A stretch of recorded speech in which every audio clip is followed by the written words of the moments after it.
म्लेच्छराज ने अपने अनुयायियों के लिए जो अनुशासन का मापदंड तैयार किया है, हम उसके विषय में चर्चा कर रहे हैं। अनुशासन संख्या 7 का यह कहना है, आप अपने कर्ज सदैव चुकाएंगे। अपने कर्ज चुकाएंगे, इससे तात्पर्य केवल आर्थिक कर्ज नहीं है। जैसे कोई बैंक अपने ग्राहक को लोन देती है और उस ग्राहक से उसके बदले सूद लेती है, तो ये एक प्रकार का आर्थिक विनिमय हो गया, कर्ज का आदान प्रदान हो गया। लेकिन यहाँ पर ऑलवेज पे योर डेब्ट्स, आप सदैव अपने कर्ज चुकाएंगे।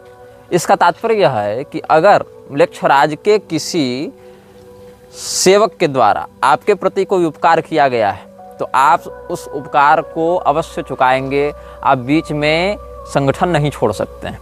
मतलब आप संगठन के द्वारा दिए गए उपकार का बदला सदैव चुकाते रहेंगे। जहाँ भी आपका कार्य क्षेत्र हो, जहाँ पर भी आप कार्य कर रहे हों, चाहे आप नेता हों, चाहे आप अभिनेता हों, चाहे आप खिलाड़ी हों, चाहे आप उद्योगपति हों, चाहे आप चिकित्सक हों, चाहे आप लेखक हों, चाहे आप वैज्ञानिक हों, चाहे आप व्यवसायी हों या जो भी हों, संगठन के द्वारा, म्लेच्छराज के लोगों के द्वारा आपके प्रति जो उपकार किया गया है, आपको जो बल या संसाधन प्रदान किए गए हैं, आप उसका बदला सदैव चुकाएंगे।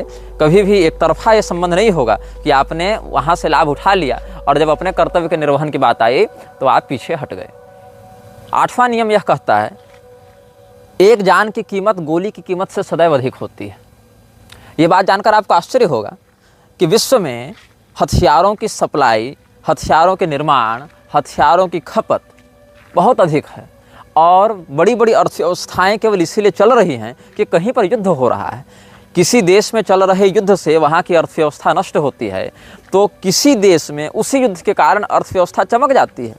लेकिन म्लेच्छराज का यह नियम है कि उसके अनुयायी गोली से अधिक जान की कीमत समझेंगे, गोली से अधिक महत्व प्राण को देंगे।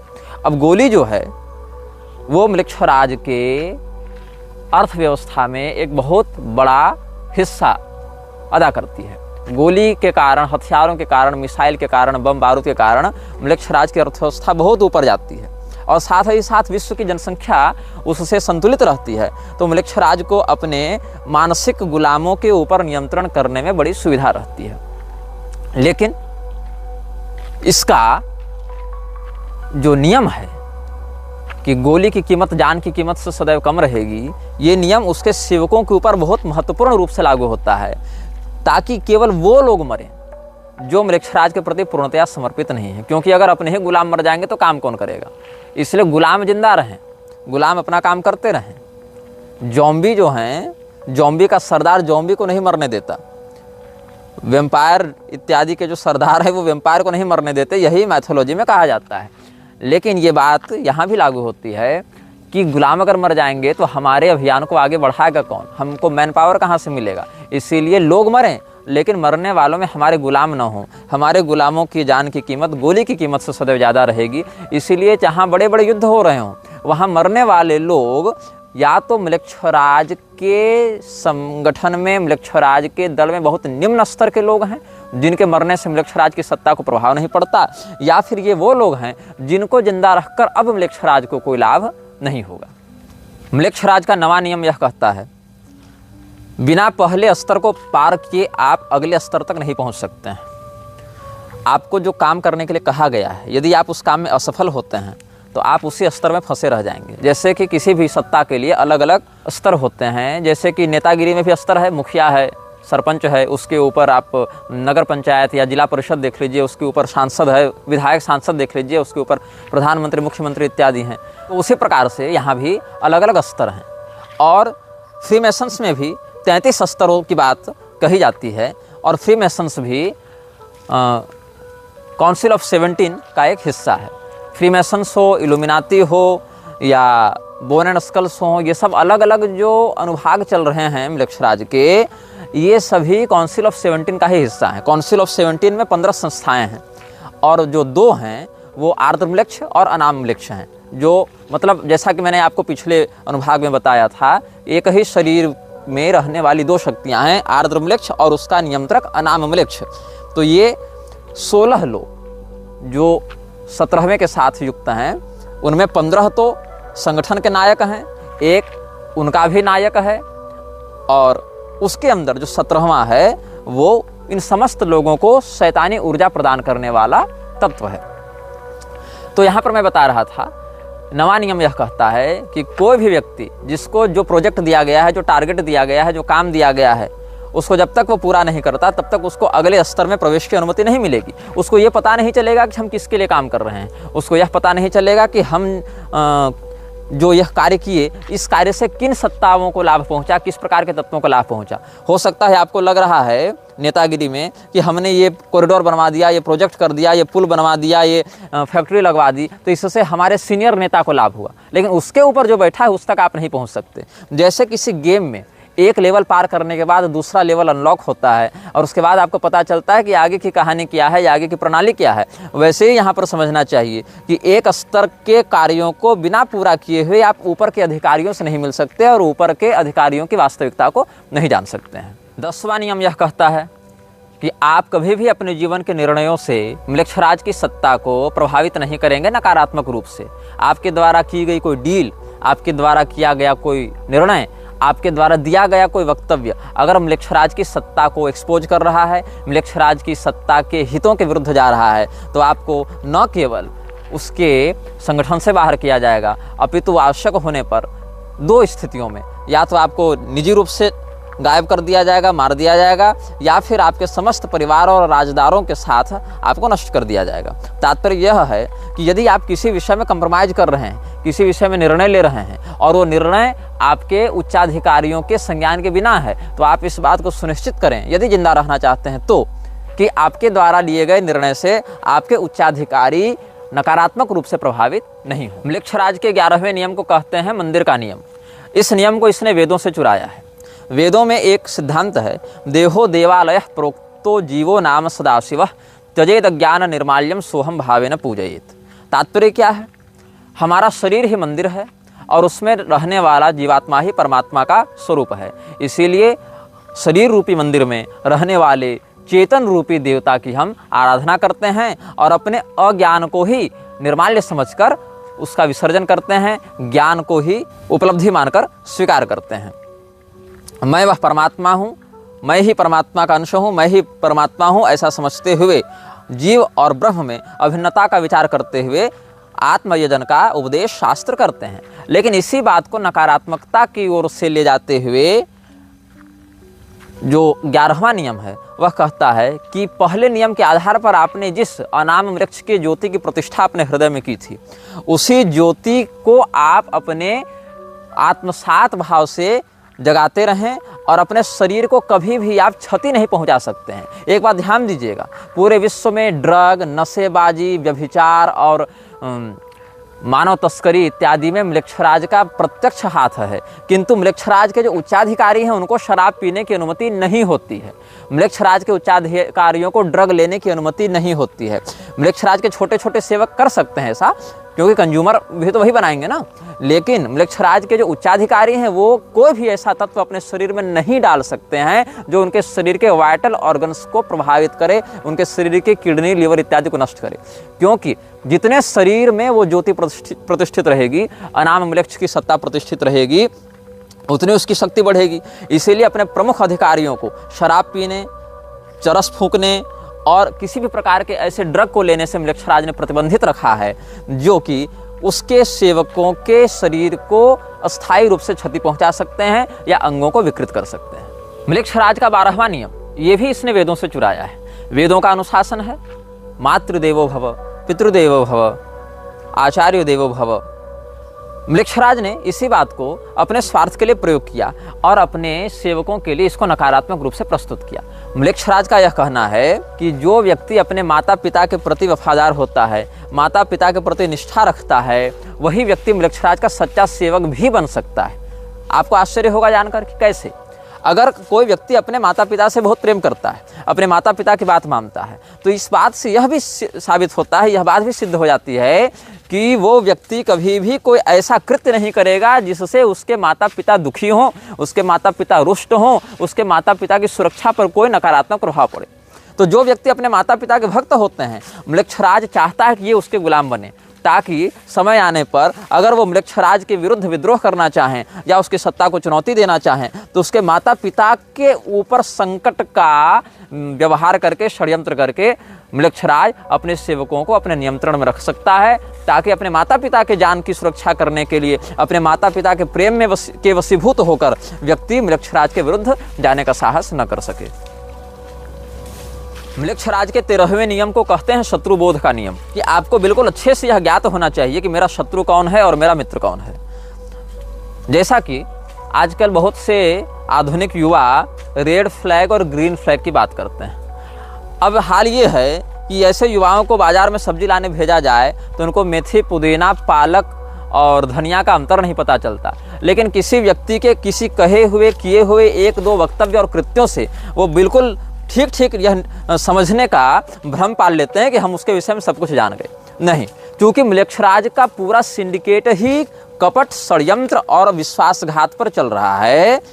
बाहरी लोगों के लिए, संगठन के आंतरिक लोगों के लिए नहीं, बाहरी लोगों के लिए, बाहरी दुनिया के लिए म्लेच्छराज कपट, विश्वासघात के ही आधार पर समस्त कार्यों को करता है। तो यह समझना चाहिए कि आप अपने शत्रु और अपने मित्र को बहुत अच्छे से पहचानेंगे। हो सकता है कोई व्यक्ति षड्यंत्र करके आपके दल में सम्मिलित होना चाहता हो और आप उससे रहस्य बता दें, या आपके विश्वास को अपना हथियार बनाता हुआ वह म्लेच्छराज के विरुद्ध कोई षड्यंत्र करे या उसकी सत्ता को चुनौती देने का प्रयास करे, तब क्या होगा? तो हमारे गुलामों के माध्यम से हमारी सत्ता बढ़ती रहे, बिगड़े नहीं, इसके लिए उसके गुलाम सदैव सतर्कतापूर्वक अपने वास्तविक मित्र और वास्तविक शत्रु का चिंतन करते रहते हैं। ये म्लेच्छराज का एक और नियम हमने आपके समक्ष बताया। म्लेच्छराज का 14वां नियम है सीमा का नियम। आपको अपनी औकात पता होनी चाहिए, आपको अपना पोटेंशियल पता होना चाहिए, आपको पता होना चाहिए कि आप किस किस काम में अच्छे हैं। जिस काम में अच्छे हैं केवल वही करने की अनुमति है। एक्सपेरिमेंट नहीं करना है कि हम ये काम करके देखते हैं, हम ये काम करके प्रयास करते हैं। म्लेच्छराज के अभियान में एक्सपेरिमेंट की अनुमति नहीं है, वहाँ परिणाम की निश्चितता होनी चाहिए। हम जो कर रहे हैं उससे हमारे अभियान में क्या परिणाम प्राप्त होगा ये शोध का विषय नहीं होना चाहिए। जब आप समाज में किसी हथियार को लॉन्च करेंगे, जब आप समाज में किसी महामारी को लॉन्च करेंगे, जब आप समाज में किसी प्रकार के व्यवस्था को लागू करेंगे तो उस बात का परीक्षण करने के लिए लागू नहीं करेंगे, परिणाम की प्राप्ति को होने के लिए लागू करेंगे। यही 14वां नियम है जो कहता है सीमा का नियम। सीमा का नियम मतलब आपको अपनी लिमिट पता होनी चाहिए, आपको अपना सामर्थ्य और अपनी कमजोरी का बिल्कुल स्पष्ट बोध होना चाहिए। म्लेच्छराज का 15वां नियम यह कहता है आप अपने नायक को प्रतिस्थापित नहीं कर सकते हैं। There would be only one and only one boss. इसका अर्थ है कि म्लेच्छराज का कोई उत्तराधिकारी नहीं होगा। म्लेच्छराज का कोई चयन नहीं कर सकता है कि चलो काउंसिल ऑफ 17 में आज हम इसको बना दिए, 5 साल के बाद इसको बना दिए, उसको बना दिए। बिल्कुल नहीं, ये प्रतिबंधित है। वहाँ पर इस प्रकार की दावेदारी नहीं हो सकती है कि अभी वाला म्लेच्छराज जो है आर्धम्लेच्छ, उसको प्रतिस्थापित कर दें और उसके जगह हम उसी काउंसिल से किसी दूसरे नेता को उठाकर खड़ा कर दें। ऐसा बिल्कुल नहीं हो सकता है। म्लेच्छराज के यहाँ वोटिंग का कोई सिस्टम नहीं है, कोई व्यवस्था नहीं है।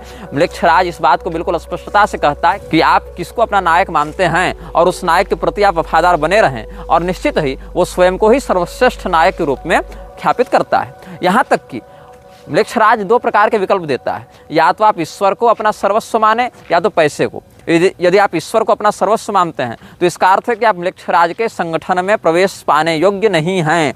यदि आप पैसे को अपना सर्वस्व मानते हैं तो म्लेच्छराज आपको इतना कुछ दे देगा जिसकी आपने कभी कल्पना भी नहीं की होगी। 16वां नियम पलायन का नियम है। पलायन का नियम यह कहता है कि आप भागने से डरेंगे नहीं। ये एक विचित्र बात है, क्योंकि आमतौर पर अच्छा उसको माना जाता है जो भागे नहीं, परिस्थितियों का डटकर सामना करे। लेकिन म्लेच्छराज का 16वां नियम है पलायन का नियम। आपको बिल्कुल पता होना चाहिए कि कहाँ पर भागना फायदेमंद है, कहाँ पर कदम पीछे खींचना फायदेमंद है, कहाँ पर बने रहने से आपको क्षति होगी। इसीलिए आप परिस्थितियों से भागने के लिए सदैव तैयार रहें।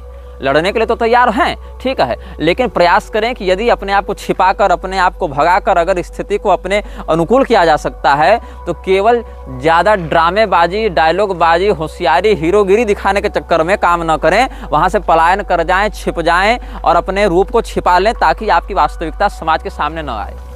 17वां नियम है अच्छाई का नियम। Everything good is not always good for you. म्लेच्छराज का 17वां नियम है अच्छाई का नियम। हो सकता है बाकियों के लिए वो चीज़ बहुत अच्छी हो, लेकिन आपको ध्यान में रखना है कि हर अच्छी चीज़ आपके लिए अच्छी नहीं होती। दवाइयाँ तो बहुत सी हैं, हर दवाई हर मरीज के लिए नहीं होती। भोजन हर प्रकार के उपलब्ध हैं, हर प्रकार का भोजन हर प्रकार के उपभोक्ता के लिए सही नहीं होता। तो ये समझना बहुत आवश्यक है कि संसार में जितनी भी अच्छी चीज़ें हैं, आवश्यक नहीं कि सब आपके लिए भी अच्छी हों। इसीलिए मृक्षराज का 17वां नियम यह कहता है कि कभी भी बाहरी अच्छाई की देखा देखी में निर्णय न लें, उसमें हितों का ध्यान रखना सीखें। मृक्षराज का 18वां नियम यह कहता है, आपके हृदय में अनाम मृक्ष की जो ज्योति प्रतिष्ठापित की गई थी पहले नियम के आधार पर, आप उसको बेच नहीं सकते, क्योंकि आपने अपनी आत्मा बेच दी है अनाम मृक्ष को। अब आप उसका पुनः विक्रय नहीं कर सकते हैं, साथ ही आप उसको स्थानांतरित नहीं कर सकते हैं। जो व्यक्ति मृक्षराज का सेवक होता है, ये बात ध्यान में रखता है, अपने बेटे को भी वह ज्योति स्थानांतरित नहीं कर सकता। The flame of soul can't be sold और कांट बी ट्रांसफर्ड। वो जो ज्योति स्थापित करता है, जैसा कि मैंने कल आपको बताया था पिछले अनुभाग में कि असुर राजाओं ने अनाम मृक्ष और आर्द्र मृक्ष के स्तर प्रारूप के लिए बच्चों का बलिदान देना प्रारंभ किया था, अग्निकुंड में डालकर। बाल वर्शिप करके भी एक ऐसा ही रिचुअल यहूदियों में देखा जाता है, जहां पर बच्चे को इस प्रकार से बलिदान दे देते हैं। और बाल वर्शिप बहुत गुप्त रूप से किया जाता है, जिसकी कई बार संकेत के रूप में झलक समाचार पत्रों में या सोशल मीडिया इत्यादि पर भी प्राप्त हो जाती है। तो यह समझना आवश्यक है कि आपके हृदय में जो अनाम मृक्ष की ज्योति है वो स्थानांतरित नहीं की जा सकती। हर व्यक्ति के लिए व्यक्तिगत होती है, उसको संपत्ति के आधार पर वसीयत में नहीं डाला जा सकता, उसके माध्यम से। और ये भी नहीं कि आप विसर्जित कर सकते हैं, क्योंकि उससे आपकी चेतना जुड़ी हुई है। यदि आप उसको विसर्जित करेंगे तो आपकी आत्मा को भी शरीर से बाहर निकलना पड़ेगा। ये नहीं कि हमने ज्योति निकाल दी और हम आत्मा को अपने शरीर में धारण किए हुए हैं, ऐसा नहीं हो सकता है। वो दोनों की संयुक्त प्रतिष्ठा होती है। यदि आप में उस ज्योति की सुरक्षा करने का साहस नहीं है, उस ज्योति की सुरक्षा करने का सामर्थ्य नहीं है, तो धीरे धीरे वह ज्योति आपको नष्ट कर देती है। अर्थात जैसे आप किसी गाड़ी में बैठे हुए हैं और गाड़ी का नियंत्रण कर रहे हैं, लेकिन अगर गाड़ी से आपका नियंत्रण चला जाए तो वो गाड़ी स्वयं को भी नष्ट कर लेती है और आपको भी नष्ट कर देती है। उसी प्रकार से हृदय में जो अनाम मृक्ष की ज्योति जलती है, जब द फ्लेम ऑफ सोल जो उसने स्थापित किया हुआ है, वह जो अग्नि ज्वाला है, उस अग्नि ज्वाला को यदि आप नियंत्रित नहीं करते हैं तो अग्नि ज्वाला आपको नियंत्रित करते हुए मानसिक रूप से पागल कर देती है और विनष्ट कर देती है। 19वां नियम यह कहता है, the talks of house remain in the house. Council में जो बात होगी वो काउंसिल में ही रहेगी। किसी भी सार्वजनिक समाचार पत्र में, किसी भी मीडिया चैनल में, किसी भी प्रकार के प्रसारण संबंधी व्यवस्था में उसको सार्वजनिक नहीं किया जाएगा। यदि आप उस बात को सार्वजनिक करते हैं किसी ऐसे व्यक्ति के सामने जो काउंसिल का सदस्य नहीं है, किसी ऐसे व्यक्ति के सामने जो उस ज्योति को धारण नहीं करता है, जो ज्योति धारक नहीं है, तो भी आपको मार दिया जाएगा। मतलब जो भी घटनाएं, जो भी निर्णय, जो भी परियोजनाएं काउंसिल की बैठक में चर्चित होंगी, निर्णीत होंगी, वो केवल और केवल काउंसिल सदस्य ही जान सकते हैं। वही व्यक्ति जान सकता है जिसने अनाम मृक्ष की ज्योति की प्रतिष्ठा अपने हृदय में की है। 20वां नियम है उद्देश्य का नियम। कभी भी अनाम मृक्ष की ज्योति का धारक अपने लिए किसी भी चीज की वैयक्तिक कामना अनाम वृक्ष के विरुद्ध जाते हुए नहीं कर सकता है। मृक्षराज के उद्देश्य को पूर्ण करना ही उसके जीवन का, उसके कृत्य का अंतिम और सर्वोच्च लक्ष्य होना चाहिए। वो प्रसिद्धि की चाह में, पैसे की चाह में या समाज में प्रतिष्ठा की चाह में अनाम वृक्ष के विरुद्ध नहीं जा सकता है और अनाम वृक्ष के अभियान को खतरे में नहीं डाल सकता है। You will not seek for your name and fame, you will always seek for मृक्षराज सक्सेस इन हिज मिशंस। यह वीडियो जल्द ही हटा दिया जा सकता है। कृपया थर्ड पार्टी ऐप्स का उपयोग करके डाउनलोड करें। आप इस वीडियो को अपने चैनल पर फिर से अपलोड भी कर सकते हैं।